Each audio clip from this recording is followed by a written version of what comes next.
Hey guys, we are going to make porridge ukwa, low budget one like that. So first I'm going to preheat my pressure pot. So hot water.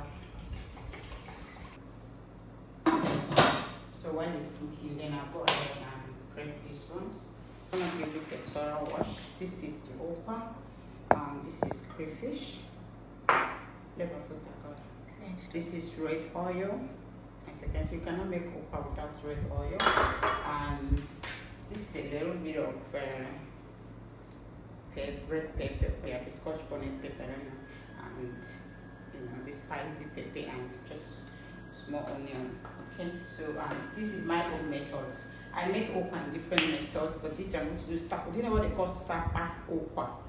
You don't have enough ingredients at home, but you're craving for it, so just like 3 times. So go ahead now and put my washed ukwa.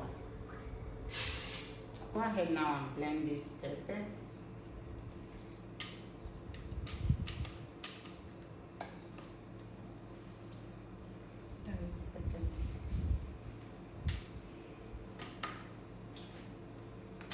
I'll just roughly blend this thing.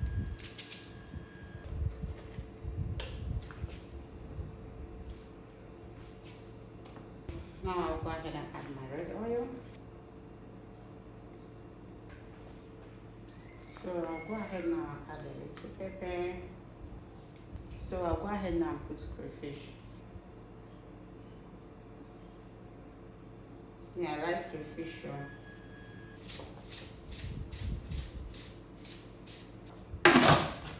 Allow it to steam. So I don't have my kitchen to make any else, but I can make everything on time.